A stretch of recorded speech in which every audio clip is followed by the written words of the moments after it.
Ahí empecé a grabar. Hoy es martes 13 de abril. Martes 13, no se asusten, no se preocupen. Martes 13 no es malo, es bueno para nosotros los judíos. Ya lo saben. Martes y viernes son los mejores días. El número 13 es Bar Mitzvah, es un lindo número, no tiene nada de mala suerte.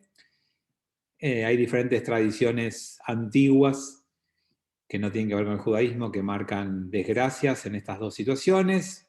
Martes tiene que ver con el planeta Marte, porque era el dios de la guerra y demás, o por la última cena, 13 personas con el número 13 como el denunciante. Hay algunas tradiciones de otras religiones que marcan esto como algo negativo. Nosotros tenemos que el martes es bueno y que el 13 es bueno. Baruch Hashem, espero que hayan tenido un buen día, que la hayan pasado bien a pesar de las circunstancias que nos rodean. Espero que se sigan cuidando. Y vamos a arrancar entonces con nuestro encuentro de hoy. Vamos a empezar con un país que después cambió, que no es más, pero que en aquel momento se llamaba Checoslovaquia.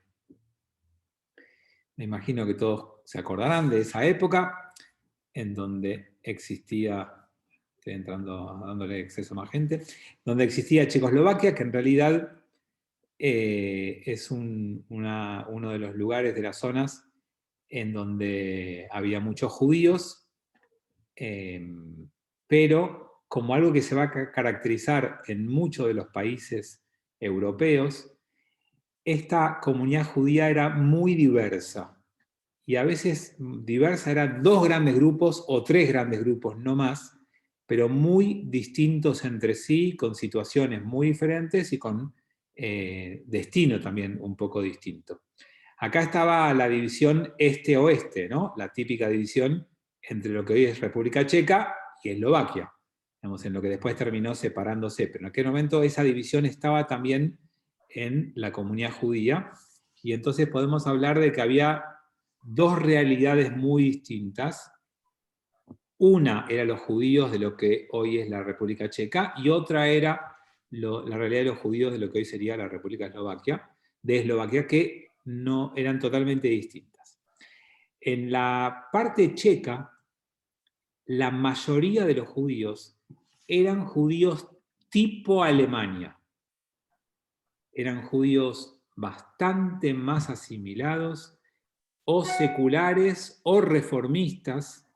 Eran judíos con una cultura europea, con una cultura de la zona de los Habsburgo, típica de los judíos de Centro Europa, muy, muy involucrados en lo que pasaba en su país en todos los sentidos, y por supuesto que el principal idioma de ellos era el alemán, no otro.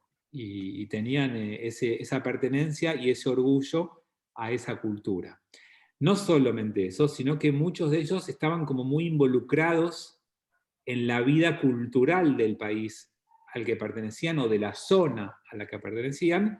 Y les voy a dar el nombre del más emblemático de todos ellos, que se llamó Franz Kafka, que es el más involucrado en toda esta vida, digamos, de poco judaísmo, muy de raíces, muy de genealogía, mucha cultura local y mucho involucramiento en el país, o en la cultura del país. Quiero recordarles que Kafka trabajó sobre un libro muy interesante, más allá de los libros que ustedes deben conocer, que es Cartas a mi padre. Y ahí muestra el judaísmo vacío que tenía ese padre, que es un poquito el reflejo de lo que estamos hablando. Había una vida judía muy light, muy de apariencia y muy vacía. Y había, obviamente, puesta la cultura alemana o europea en el centro de la preocupación. En cambio, la realidad del otro lado, en lo que hoy sería Eslovaquia, predominaba fuertemente la ortodoxia. Y esto era así porque parte de esa tierra tenía que ver con la antigua corona húngara, que después de la Primera Guerra Mundial perdió tierras y cambió todo, y mucha de esta comunidad judía ortodoxa tenía centro en Bratislava, y tenía una estructura de vida mucho más cerrada, mucho menos involucrada en todo lo que pasaba allí. Y había como un tercer grupo más similar a este y de ese lado, que era el grupo hasídico, que también era diferente al otro, que visto de lejos la gente los engloba y dice, son todos religiosos, y los pone todos en una gran bolsa, pero en realidad había una diferencia entre la comunidad ortodoxa y la comunidad hasídica, que así como Bratislava era la zona de influencia de la primera, Galicia era la zona de influencia de la segunda, y por supuesto que esto hacía mostrar bien fuerte las diferencias. Miren, por ejemplo, si nosotros vemos cuál es la proporción de judíos en toda la población de Checoslovaquia, vamos a decir que es más o menos baja. Si medimos el lado checo, y 1%, un poquito más tal vez. Y el otro lado, bueno, podía llegar hasta el 14% de la población. Entonces la diferencia es enorme. Después cuando uno divide los números del país, el número está por abajo de 10, pero se concentra mucho más en algunos lugares que en otros, y eso era también algo muy, muy típico y muy común. Y esa diferencia no solamente era en porcentaje, sino también en tipo de vida. Los judíos checos, además de ser liberales, eran urbanos, vivían en la ciudad y tenían profesiones y trabajos que tenían que ver con la ciudad. Había una mayoría de judíos profesionales y metidos en los trabajos típicos de la ciudad. En cambio, los que vivían en el otro lado tenían mucho menos involucramiento y mucho más vida rural y más de pueblos y de pequeñas ciudades, no de capital, no de lugares centrales en el país, ¿no? Era como otra realidad totalmente distinta a los dos judíos, incluso entre ellos no se reconocían obviamente plenamente. Y esta situación de los judíos en Eslovaquia se combina con una iglesia mucho más fuerte en esa zona. Había mucha más presencia de la iglesia y eso traía un antijudaísmo religioso, clerical, ese antijudaísmo típico de esa época. Así que a grandes rasgos, sí, a trazo grueso, esta fue la realidad de la comunidad judía de Checoslovaquia post Primera Guerra Mundial, sin meternos en la previa de la Segunda, ¿no? Básicamente década del 20 y un poquitito de la década del 30. Habiendo así recorrido a grandes rasgos Checoslovaquia de aquel momento, vamos a mudarnos a Hungría. Y si yo no me equivoco, tenemos algunos húngaros. No sé si presentes hoy, pero en la comunidad tenemos algunos húngaros. No sé si alguno vino. Pero lo primero que hay que decir es que Hungría fue uno de los grandes perdedores de territorio cuando terminó la Primera Guerra Mundial. Acá Esteban Lantos, Steve, dice que sí. ¿Querés decirnos algo, Steve, que puedas compartir?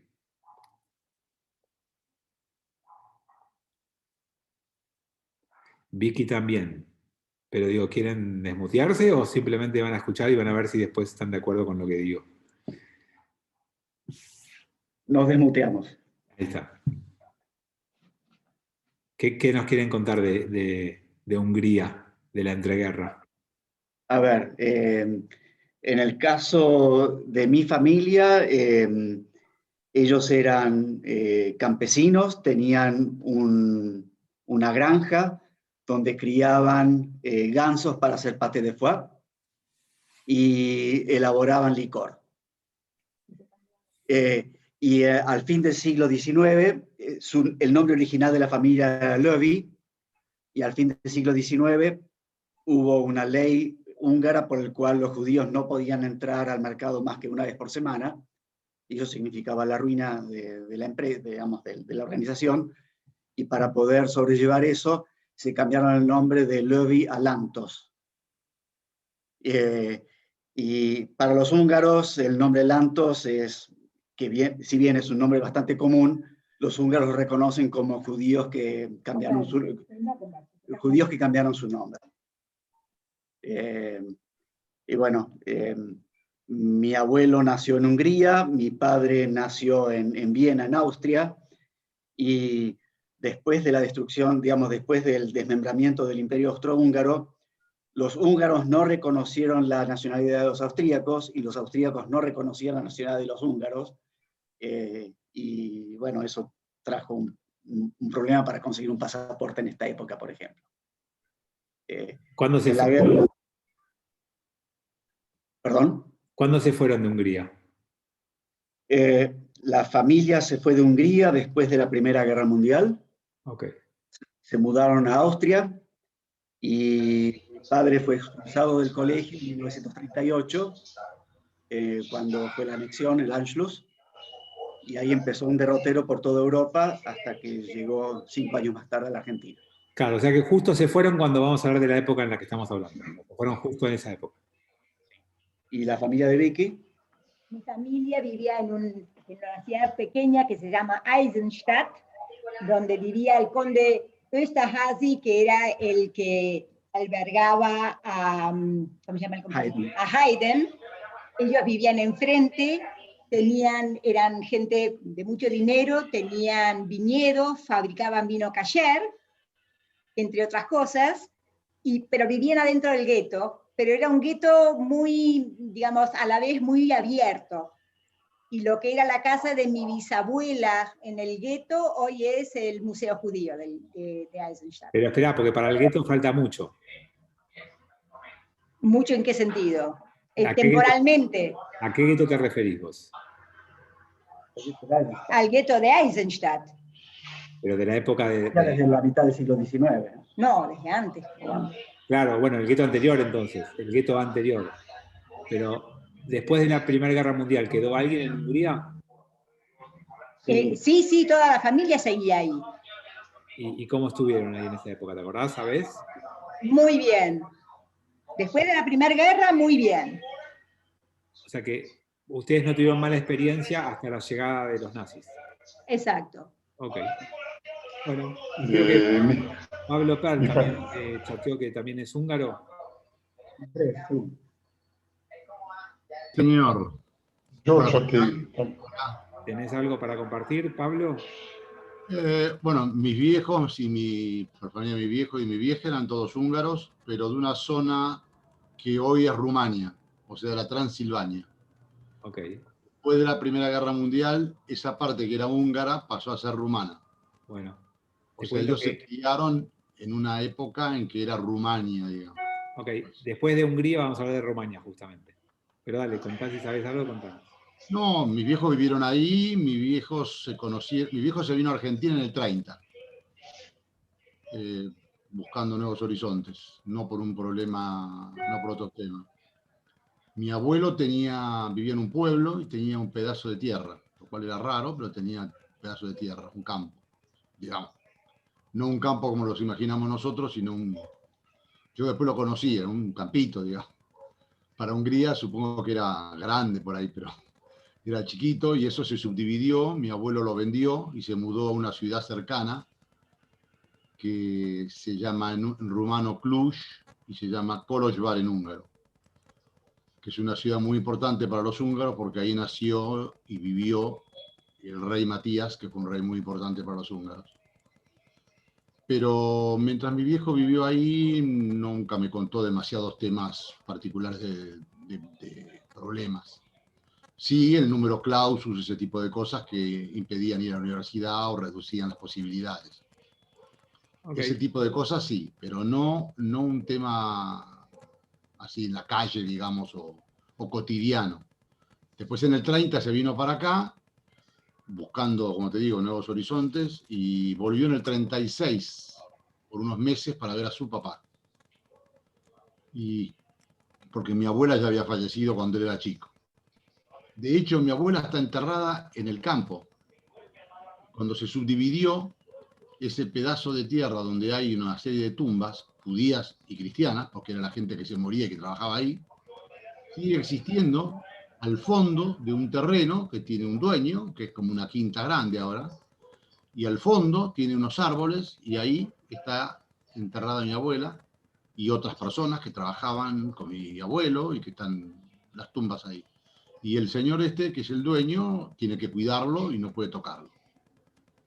Y Bueno, eso es custodiado por la comunidad judía de Korosvar, de Cluj, que es ahora.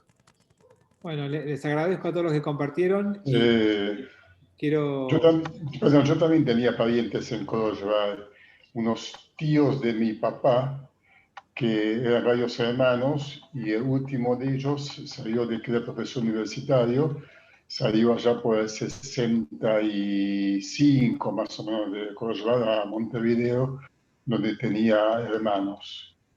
Mis padres, en cambio, de padre de un pueblo chico, Gyöngyös, de Hungría, que, bueno, no quedó de esta familia bastante numerosa, unos 120 y pico personas que eran casi todos en Auschwitz.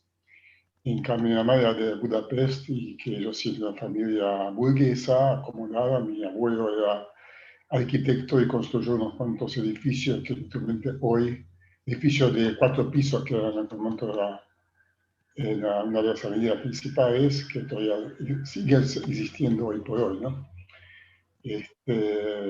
Bueno, eso. Después ya lo otro ya es otra época, ya época de 40 y pico. Gracias también, Andrés, por sumar la historia. Ahí Enrique también quiere decir algo, Armando también lo tomó. Pero igual sepan que todos los que hablaron contando cosas de Hungría, después tienen que traernos comida de Hungría hecha por ustedes para que probemos. Esto no es solamente hablar, sino que si van a compartir, hay que compartir. No hay nada gratis en la vida. Enrique. Yo soy de origen mitad alemán y mitad checo, pero checo de Praga y de Sudetes, o sea, de los que son de la cultura alemana. Y con respecto a lo que vos comentaste a los estudios universitarios, tengo del lado tanto de mi abuelo materno como mi abuela materna, que han habido abogados. Y en un caso se tuvieron que cambiar el apellido, porque a los judíos le pusieron originalmente apellidos bastante jodidos. Y después para trabajar profesionalmente se lo tuvieron que cambiar. Vos podés ver que en distintos lugares la gente cambió el apellido, por uno u otro motivo, ya sea para subsistir o existir mejor, o vivir mejor. Ahora, tengo un recuerdo de Praga, he ido a la tumba de mi tatarabuela, yo tengo 78, hay varios cementerios judíos en Praga, pero el más nuevo es aquel que está enterrado Kafka también, está un poco afuera. Y bueno, está bastante bien mantenido. Yo no sé quién paga eso, pero un cementerio grande. Así que y después la comunidad judía está bastante bien organizada. La familia mía de Praga murieron todos, pero vas a la comunidad judía en el barrio judío y tienen las cartillas, quién fue destinado a Theresienstadt, o Teresina, a Auschwitz y todo eso, está, todos los datos están. Bueno, demos paso a la música. Bueno, me parece que alguno tiene que silenciarse. Ahí está. Bueno, gracias Enrique por compartir esto. Y había levantado también la mano Armando. No sé si todavía Armando quiere decir algo. Y después ahí veo la mano también. Sí, yo estaba en Viena y salí en auto a Bratislava, que está creo que 3-4 horas de Viena. Y en el camino está el cementerio de Viena, no sé si es el único, pero es muy grande. Y ahí están todas las religiones en ese cementerio. Uno lo tiene que recorrer en auto. Y las calles dividen, por ejemplo, el sector judío del sector católico, del sector protestante, del sector ortodoxo. Ahí hay un sector judío nuevo, un sector judío viejo. Y en el sector católico uno puede ver muchos apellidos judíos, muchas familias Strauss, familias Levi, familias, o sea, creo que hay más apellidos judíos en el sector católico que en el sector judío. Bueno, Y interesante por el, pregunta, Armando, porque ¿cómo? además, tienen que saber que la ley judía histórica, clásica, la halajá tradicional, permite que un cementerio sea compartido por otras religiones siempre y cuando haya algún tipo de división, como por ejemplo la calle. O sea La que calle, eso es absolutamente kasher para todas las visiones judías. o sea, si caminando no lo puedes recorrer porque te lleva horas, porque es muy grande el lugar. Y hay muchos músicos ahí, muchos músicos judíos en el sector católico, y hay uno, no me acuerdo el nombre, que tiene un piano de cola, un piano de mármol blanco, un piano de cola que está ahí sobre la tumba de él. No me acuerdo quién era, pero es increíblemente más grande que el cementerio de la Recoleta, con monumentos increíbles, sobre todo en el sector católico, y hay una iglesia ortodoxa rusa que es realmente increíble. Bueno, Y todos los sectores, sí. No, lo dejo a Tomás que tiene que decir algo y déjeme volver porque si no, no vamos a llegar a ver todo lo que tenemos que ver hoy. A ver, Tomás, ¿qué querés compartir? Yo te había escrito, no sé si te interesa, es la historia de un compañero de colegio mío, que es sumamente interesante, pero la trato de resumir. Yo fui a la primaria con él, nunca hablamos de religión, yo no sabía. Y él me ubica hace 15 años atrás por internet, me pregunta si yo soy el que él cree que soy y me explica su vida. Aclaro, vive en Israel. Él creía que era católico porque los padres, es húngaro 100% y viaja continuamente a Hungría, fotógrafo. Los padres nunca hablaron una sola palabra, habían pasado por campo de concentración. Fue la señora, la empleada de la casa, los llevaba todos los domingos a misa acá en Olivos. Él creía que era católico, o sea, él no sabía lo que era, pero lo llevaban a misa. Hasta que un día el papá, ahí vivían ya en Perú, le dice que vaya a ver a un tío, que vaya a Hungría y que vaya a ver a un tío. Y el tío lo lleva a un cementerio, y él no entendía qué hacía en un cementerio. Y empieza a ver estrellas de David por todos lados. Y su apellido en varias de las lápidas. Y se queda, bueno, un shock tremendo. Y la historia es corta, se casó con una húngara y vive en Israel, tiene 3 hijos Sabra.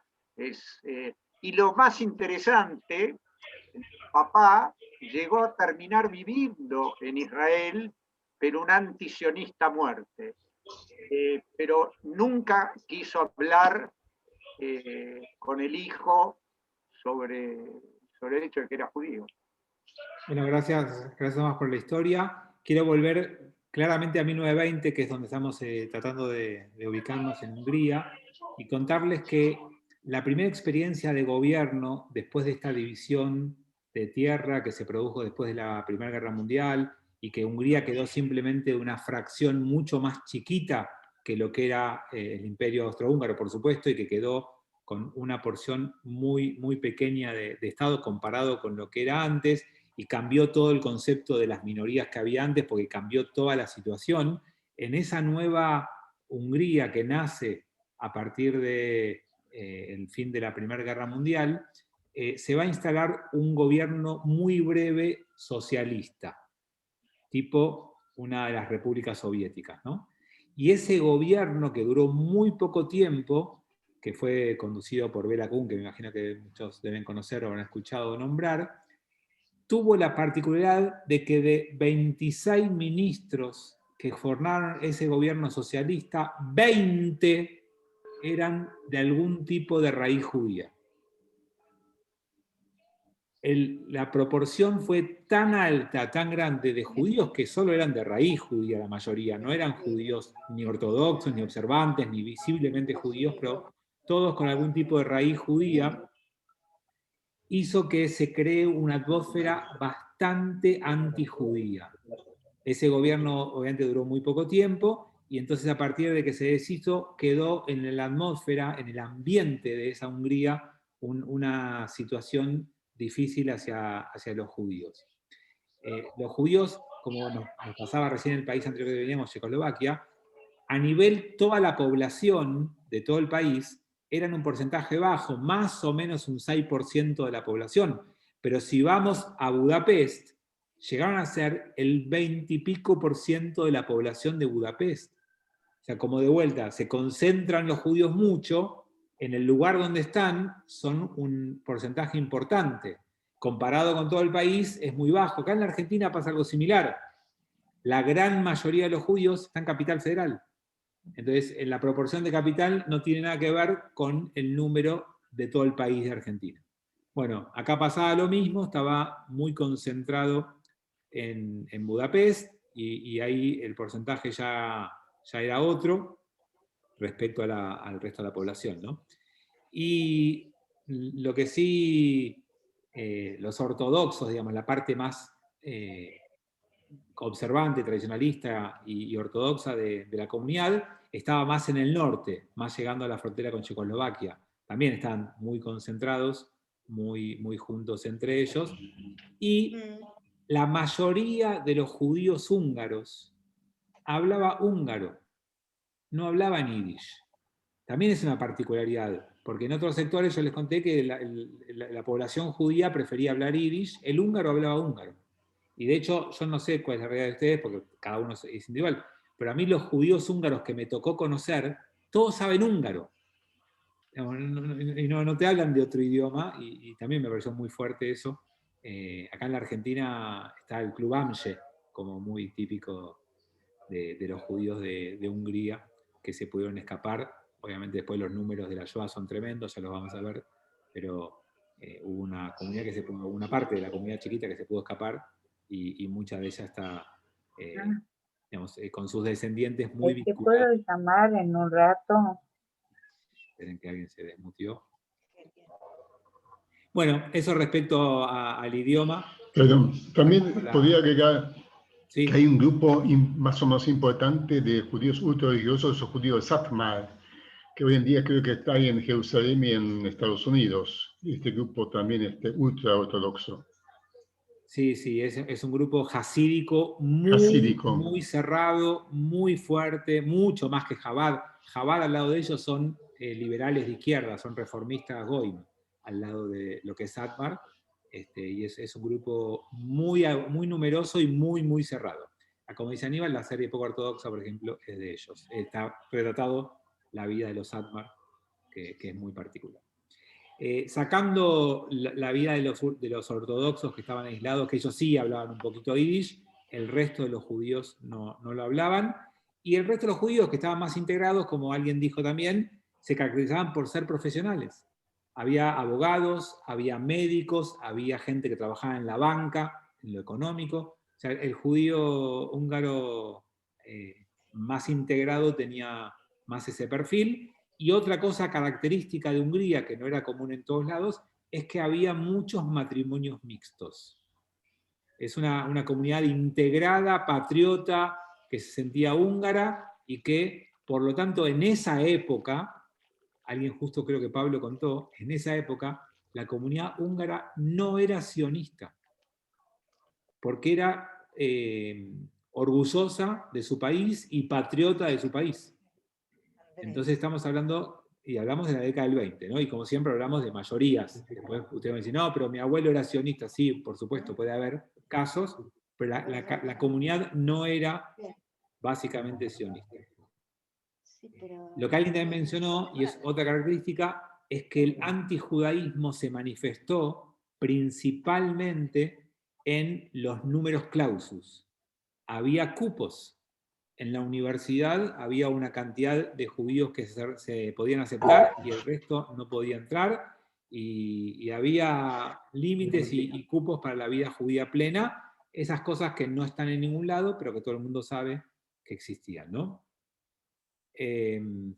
Así que digamos que la comunidad tuvo cierta comodidad, algunas leyes en contra y ciertas posibilidades de vivir más o menos bien en Hungría en la década del 20, sacando este tema de que como estuvieron muy fuertes en el gobierno socialista temporal, quedó una imagen muy antijudía fuerte en el lugar. Vamos a seguir con Rumania, que es el otro de los lugares que vamos a estudiar en la post-Primera Guerra Mundial, y que a diferencia de Hungría, Rumania fue uno de los mayores ganadores de la repartición de tierras después de la Primera Guerra Mundial. Rumania se expandió post-Primera Guerra Mundial, recibió tierra. Todo esto que les digo es el post-Tratado de Trianón, que fue el que resolvió muchas de estas cosas. Y tenemos ahí una población rumana que ahora había incorporado un montón de minorías, que al recibir tierra, cuando las fronteras se modifican, uno a veces piensa simplemente, ahora el país es más grande, más chico. La gran diferencia es que de repente la población cambia y que una población más homogénea, más concentrada, se transforma en una población que tiene muchas minorías, y esto pasó en grandes proporciones. Los rumanos quedaron como en minoría y ahora más o menos 2/3 de la población eran rumanos y el resto eran minorías que se incorporaron. O sea, un 30 y pico % de la población cambió en su composición. Entonces, ahí tenemos una nueva realidad de comunidad de gente diversa, y dentro de esa gente diversa tenemos una mezcla de judíos, que también, depende de dónde eras, tenías una característica distinta. Por ejemplo, había una zona que era la de Reat, que no sé si se pronunciará así, pero que estaba habitada básicamente por sefaradíes. Ahí tenemos un perfil de judíos, de los cuales seguramente no habrá muchos en Lambert, porque no fue la inmigración que llegó acá, pero después tenemos a los judíos de Besarabia o Bucovina, y esos judíos ya eran ashkenazíes. Y después había una comunidad judía húngara muy antigua en Banat. Entonces, cada una de las regiones y de las zonas eran totalmente distintas los perfiles de judíos. Más allá de que había una población diversa, los mismos judíos eran muy distintos en cómo se componían los grupos en este país.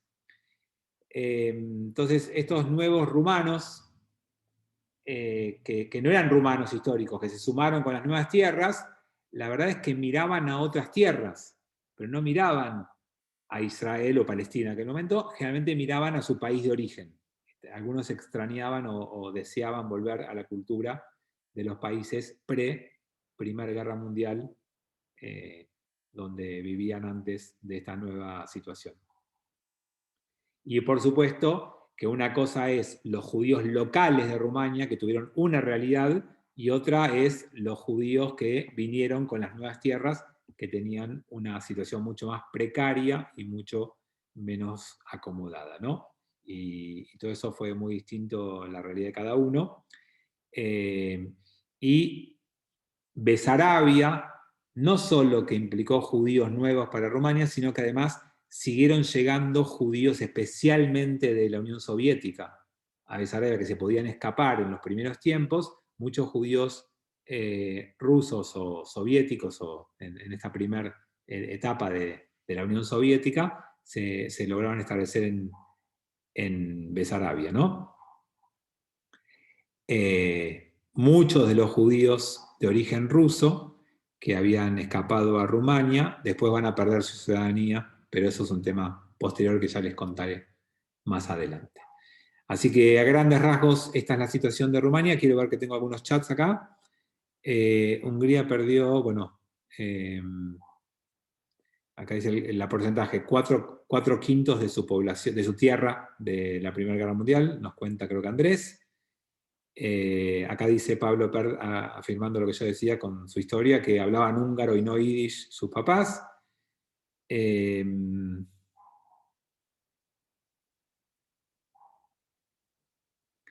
A diferencia de eso, Pablo dice que parte de su familia se fue a Israel como idealistas, aunque venían de ahí, eran idealistas. Acá Rosa dice que su bisabuelo era de Besarabia, Y acá Saúl también dice que el padre nació en Besarabia. Bueno, vamos recorriendo los sectores donde ustedes, algunos de ustedes provienen, y siempre es lindo esa conexión, me gusta. Y ahora vamos a hablar de Serbia, Croacia y Eslovaquia, o Yugoslavia. Vamos a meternos un poquito en esta Yugoslavia, que estaba compuesta por estos tres reinos o lugares previos, ¿no? Los serbios, los croatas y los eslovenos. Y estos territorios se unieron en esos territorios a judíos de lo que era antes el Imperio Austrohúngaro. ¿Sí? Parte de los judíos de ese imperio anterior quedaron bajo alguno de estos dominios, especialmente en Serbia, ¿no? Y parte también de lo que era el Imperio Otomano se terminó formando esta Yugoslavia. Fue un rejunte de territorios distintos, diferentes, en cultura, en religión, en todo. Entonces, nuevamente, vamos a tener una realidad de judíos ashkenazíes y otra distinta de judíos sefaradíes, depende en dónde habitaban antes de la Primera Guerra Mundial y de qué territorio estemos hablando, y también cada uno de ellos con una situación financiera distinta y con una situación de integración al lugar diferente, ¿no? Los judíos también, como ahí, se dividían un poquito entre los que estaban en el norte y como estaban en el sur, igualmente como pasaba en la población en general, y los centros judíos más importantes eran los de Zagreb, Belgrado y Sarajevo. Así se concentraban los judíos, la mayor cantidad de judíos. Los ashkenazíes estaban en Zagreb, mayoritariamente, y tenían una vida bastante parecida a los judíos húngaros. Eran integracionistas, eran iluministas, eran modernos, eran integrados, eran profesionales, tenían una buena situación económica. Todo lo que vimos de los judíos húngaros hace un ratito que estaban en Budapest, más o menos podemos decir que los de Zagreb tenían un perfil bastante parecido. Con esa integración al lugar, muchos que originalmente hablaban alemán o húngaro abrazaron el croata y hablaban croata, se habían integrado bastante a la cultura y no vivían en barrios judíos, estaban como integrados en esa zona en la que vivían, como les conté antes, ¿no? Bastante, en términos de hoy en día diríamos, bastante asimilados. Esa era la realidad de los judíos ashkenazíes de Zagreb. En cambio, los judíos de Sarajevo eran judíos básicamente sefaradíes. Y a diferencia de los otros, eran judíos tradicionalistas. Y vivían en un medio judío, no vivían integrados a la población que los rodeaba. Y ellos venían del Imperio Otomano. Y muchos de ellos hablaban ladino como lengua cotidiana. ¿Ven? Es otra realidad totalmente distinta. Y así como, bueno, estos eran la realidad de los de Sarajevo, los de Belgrado tenían como una especie de posición intermedia, ¿sí? Tenían buena relación con los vecinos, con los serbios. Acuérdense que en los serbios digamos, hay como una especie de paralelo entre la identidad judía y la identidad serbia de la Edad Media, pero bueno, eso es otro tema, no importa. Había una situación como intermedia en todo esto. En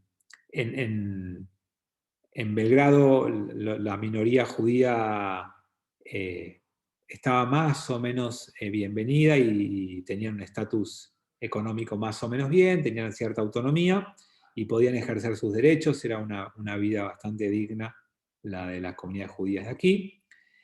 Y bueno, tenían entre ellos la necesidad de crear una organización que los defienda, una organización paraguas que los una a todos, esa parte fue el desafío, y así fue como finalmente se termina fundando un seminario rabínico, con la intención de construir algo paraguas que albergue y que defienda a todos los judíos tan distintos y tan dispersos en esta Yugoslavia, lo que tenemos como conclusión, como institución que surge, es la de un seminario rabínico que se terminó fundando en 1928, creo, no importa, por ahí 1920 algo, tomó lugar este seminario rabínico, que capacitaba rabinos tanto sefaradíes como ashkenazíes, que funcionaban en Sarajevo, y que terminó teniendo entidad, fue reconocida por el rey, fue confirmada su autodeterminación y su administración, como que tuvo entidad oficial esta institución, y no solo eso, sino que incluso recibió algún tipo de subsidio oficial. O sea, fue una institución reconocida en Yugoslavia, y quizás era como la más beneficiada por recibir estos fondos, que en comparación al resto era importante recibirlos. La verdad es que festividades judías y demás se permitió, e incluso, esto es algo de avanzada con respecto a las demás fiestas que estamos viendo, hubo algo de enseñanza judía en escuelas oficiales. Se permitió parte de la integración judía a escuelas públicas con algunas enseñanzas, y digamos que la clase alta judía tuvo una mejor situación, como siempre, y la clase media era más sionista. La clase baja, alta estaba más integrada, la clase media era un poquito más sionista. Dentro de toda esta realidad hay algo muy diferente a la comunidad de Salónica, que la comunidad de Salónica estaba ahí en disputa hacia dónde iba a terminar cayendo, y finalmente fue anexada por Grecia. Y esta comunidad de Salónica, que podría haber tenido otro destino, al caer bajo Grecia, ya sabemos todos cómo terminó en la Shoah, esta comunidad salónica, que era una comunidad muy histórica, una comunidad salónica básicamente judía. Es una comunidad, una ciudad, perdón, de mayoría judía, y que se la conocía como la Jerusalén de los Balcanes. Digamos, la comunidad judía de Salónica era una comunidad judía súper importante y muy antigua, y la petición judía fue que Salónica no pasara a Grecia, que quedara como un lugar independiente, que pudiera ser, de alguna manera, la zona en la que los judíos puedan autodeterminarse. Hubo un movimiento allí para lograrlo, pero esto antes de la Primera Guerra Mundial pasó de Grecia, y este sueño quedó trunco, ¿no? No pudo ser una ciudad neutral y se convirtió en griega, y a partir de allí, bueno, ustedes saben que un desastre natural, no sé si todos saben, ya llegando al final de la Primera Guerra Mundial, hubo un incendio que destruyó 3/4 partes de la ciudad. Fue una cosa tremenda el incendio de Salónica. No sé si alguno alguna vez lo escuchó o lo escuchó nombrar, pero fue una cosa realmente muy tremenda. Y entonces, cuando se reconstruyó la ciudad, ya se reconstruyó con estilo helénico. Ya la influencia judía perdió mucha fuerza a partir de esa reconstrucción, y no solo eso, sino que gran parte de la zona judía fue vendida a comerciantes griegos. O sea, la helenización, permítanme el término que no es exacto, la transformación de la ciudad en griega fue producto de la destrucción por el incendio, y todo eso disminuyó tanto la presencia como la influencia judía en Salónica, que fueron siendo empujados y expulsados, no expulsados, llevados o empujados a las afueras de la ciudad, a la periferia, y todo esto hubo como un intercambio de población, y ya en la década del 20 los griegos se establecieron en Turquía, en Salónica, perdón, los griegos de origen turco se establecieron en Salónica, y ya en la década del 20 ya pasaron a ser mayoría los griegos en esta población. Fabián, Sí. la familia de Kelly es de Salónica y tiene una trayectoria que marcó un pico, que eran los de Salónica que se fueron a Israel, a Jerusalén precisamente. Ahí nació su padre, su familia y todo esto, y después emigraron desde Jerusalén. Ella es hijo de un yerushalmí. ¿Y te acordás en qué año se fueron de Salónica? ¿De qué año se fue de Salónica? De Salónica se habrán ido... Mi papá nació ya en Jerusalén, que es de principio de siglo, así que anterior. En 1800... Bueno, o sea, en esa época en la Salónica judía.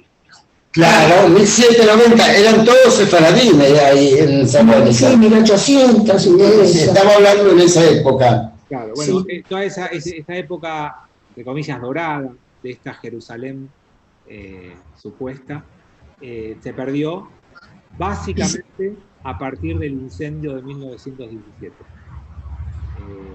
Primero con la incorporación de Salónica a Grecia, y después con el incendio terminó de perder su fisonomía judía, y después ya fue reconstruida como fisonomía griega. Me quedan un par de minutos y quiero hablar, aunque sea un minuto, del Imperio Turco, de Turquía, que es donde estaban una gran concentración de judíos, que estaban especialmente en Estambul, una de las ciudades, en Adrianápolis era otra de las ciudades, Izmir era otro de los lugares, y todos estos judíos se vieron bastante afectados con lo que pasó con Grecia también, y con la post-Primera Guerra Mundial, con la desintegración del imperio y con todo lo que eso implicó. Y por una situación más, en Turquía había muchos donme, se llaman, son los judíos que todavía descendían de los que habían seguido a Shabbatai Tzvi, que habían fundado una especie de secta, y estos judíos que no eran reconocidos como judíos por el resto de los judíos, pero eran vistos desde afuera como los judíos, tenían su concentración ahí, y fueron bastante atacados en toda esta época, y bastante diezmados, y muchos de ellos perseguidos por sus creencias musulmanas, por su origen judío. Era una situación bastante rara. Y en 1923 hay una declaración de minorías religiosas, de los derechos de las minorías religiosas, como para que cada uno pueda seguir viendo su creencia, y algunos judíos pudieron seguir viviendo todavía en lo que era la nueva Turquía, o el ex Imperio Otomano, que recuerden que en algún momento tuvo una comunidad judía muy floreciente, que después le cambió la vida al Imperio Otomano después de la Primera Guerra Mundial, y que de allí va a haber una fuerte inmigración a constituir el nuevo Estado de Israel. Otra de las inmigraciones fuertes vienen de esa zona. Y algunos vinieron para acá, y por eso tenemos muchos judíos de Estambul o de Izmir, también por estas zonas hay inmigración judía. Bueno, a grandes rasgos recorrimos lugares europeos de la post-Primera Guerra Mundial. Con esto cerramos lo que habíamos iniciado la semana pasada, y me queda despedirme para reencontrarnos el martes que viene, y los que tengan ganas, como tenemos vísperas de Yom HaZikaron y Yom HaAtzmaut, el domingo haremos a las 19 una transmisión de Yom HaAtzmaut desde el Ambrot virtual. Con la nueva realidad estamos cambiando algunas de las actividades que hacemos en la comunidad, así que los que quieran conectarse, 19 horas del domingo, a ver si igual la publicidad, estaremos haciendo una transmisión por Yom HaAtzmaut. Y obviamente el Shabbat también nos espera. Bueno, buenas noches, cuídense mucho, está complicado, y nos veremos el martes que viene. Baruch Hashem. Gracias, Fabián. Chau, chau. Gracias.